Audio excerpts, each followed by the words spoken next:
All right. This is The Legend of Guliga and Panjurli Devas. okay. The two that were primarily in the film. All right, check it out. When Kantara released, people across India were left stunned by its climax. The fiery dance, the divine presence. It did not feel like cinema. It felt real. Audiences everywhere began asking, who are these Devas? What is the story of Panjurli? Who is Guliga Deva? Today, let us pause and uncover the legends of Panjurli Deva and Guliga Deva, the guardian spirits of the Tulu. Panjurli is the boar demigod. His name itself says so. Panjurli means boar and Deva means demigod. His story begins with Mata Parvati. One day, as she walked through a forest, she saw a helpless baby boar whose mother had just passed away. Parvati was moved by compassion. She adopted the boar as her own son, showering him with love. They made that pig look so freaking cute. He's cute. He's a baby bear. There's a reason why so many people adopt pigs when they're little, because people find them and they have the intellect of dogs. They have the same amount of intellect as dogs, so you can raise them, you can train them. So They eat humans. they eat humans. Yes, they're omnivores. They eat everything. But yeah, the mafia train them to eat humans. And affection. But as the boar grew, his tusks came out. With the irritation of his growing teeth, he began destroying crops, uprooting the fields, and causing havoc. Lord Shiva, angered by this destruction, raised his hand to kill the boar. But once again, Parvati intervened. She pleaded for his life. Shiva, pacified, decided not to kill him. Instead, he sent the boar down to earth.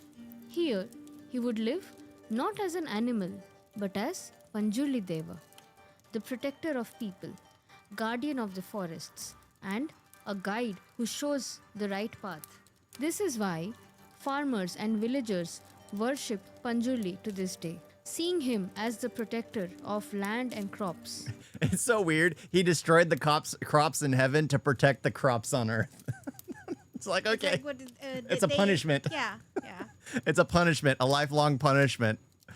And because he is linked to Varaha, the boar avatar of Vishnu who lifted the earth on his tusk, Panjurli is also seen as Varaha's guardian spirit, a demigod connected to one of the highest incarnations. Okay.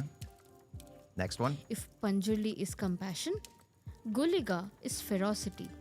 His birth is strange and terrifying. Once, Parvati Ma had brought ash for Shiva. Hidden in that ash was a mysterious stone. Shiva, annoyed, threw the stone away, and it landed in... What's with Shiva always just like, I don't want this, or trying to cast down a boar? It's like, oh my gosh, men are such problems. Vaikuntha, the abode of Vishnu. From that stone, a fierce goblin was born, Guliga. Guliga was given the duty to serve Lord Vishnu, but his nature was destructive, furious, uncontrollable, always hungry. Vishnu, unable to bear his violence, cursed him to take birth on earth through a snake named Nillalu. After 9 months, Guliga tore his way out of the snake's stomach. He emerged with Oh, that sounds just poor reptile. Oh, that's sad. He was hungry. He didn't need to eat the belly of the snake that birthed him. He basically carved his way out. That just sounds bad. Just wait till you're pooped. Come on. You're gestating in the snake's belly. But then again, snakes lay eggs. They don't give birth. Yeah. So technically... He had no option. Okay, I guess that makes sense. unstoppable hunger. He devoured everything in sight. Hens, fish, even drank an entire lake. Legends say he even drank the blood of an elephant. Yet, his hunger was never satisfied. At last, Vishnu offered him his little finger. Guliga consumed it and was momentarily satisfied. But his hunger and desire never ended truly. Wandering through the earth, Guliga eventually entered the lands protected by Panjurli. Both powerful Devas clashed. Panjurli, the protector, Guliga, the destroyer. Their fight shook the heavens and the earth until goddess Durga intervened. She stopped the battle and declared that from that moment, Panjurli and Guliga would be companions. One would bless, the other would punish. Together, they would ensure balance between mercy and justice. The worship of these Devas continue even today in the tradition of Bhoot Kola. Bhoot means spirit, Kola means play or act. It's not just a mere performance. In Bhoot Kola, the chosen performer, usually from a hereditary family, undergoes rituals until the spirit descends into him. He becomes the Deva. Panjurli is benevolent. He forgives, he blesses, he gives culprits multiple chances. He is easy to summon. Guliga is fierce. He only comes when there is great danger and rarely forgives those who cross the line.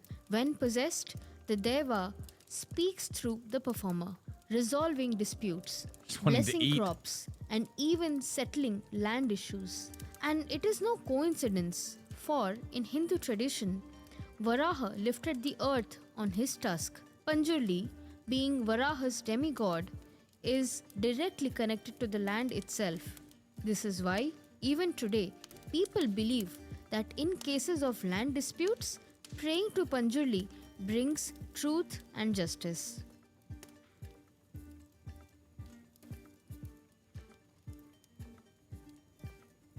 Believed to date back I will say, seeing something like that, a person get like possessed live would be absolutely terrifying. I don't care what's possessing them. That's absolutely terrifying. I would never give up my agency to anything.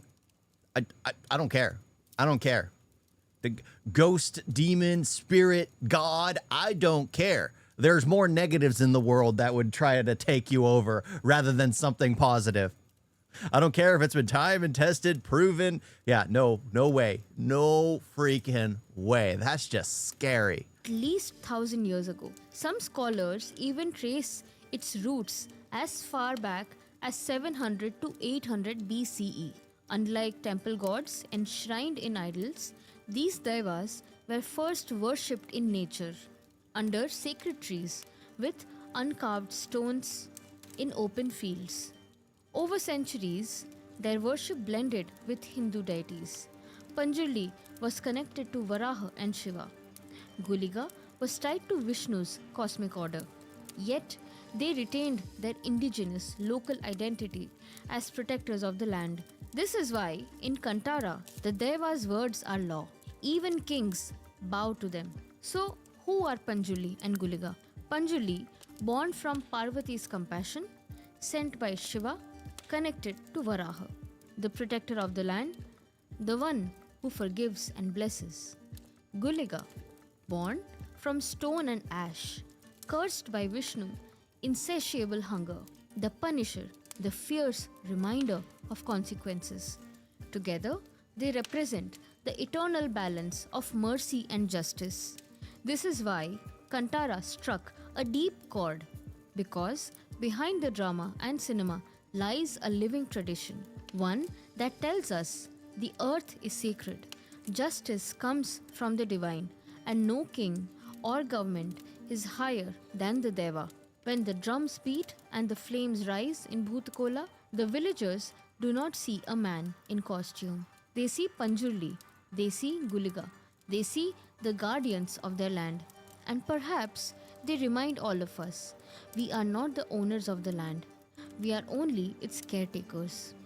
If you liked what you saw, don't forget to subscribe. I like that. Thank you. Yeah. That's Looking at that and then at the Kantara's the dance thing, that's not the dance exactly. With the yellow paint and the black paint. at the very end of the makes film. more sense now. Yeah, with them together. Yeah. Like one of them's primarily calming the other one because it's Yeah. just like Okay, you Always go hungry. now. Always Yeah, hungry. It's he like, yeah, makes you it- can go. yeah, You can go. You've done your part. You've eased the area. It's all good. You know, my family is trying to go there, but we couldn't still today. It means still the time has not come. To the festival.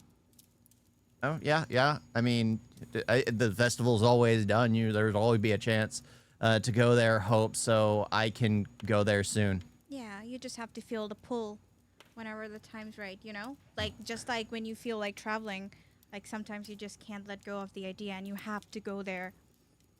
So, because No. like that thing's always gonna, the festival's always gonna Yeah, be exactly. there. It just depends on you when you feel like going. Yeah. And when you do, you just pack your bags and leave. No, it has nothing to do with the urge to travel. For me, it's planning to travel. Like, okay, I'm ready to go now. I am ready to go now. His booty's in frame. You guys got a video?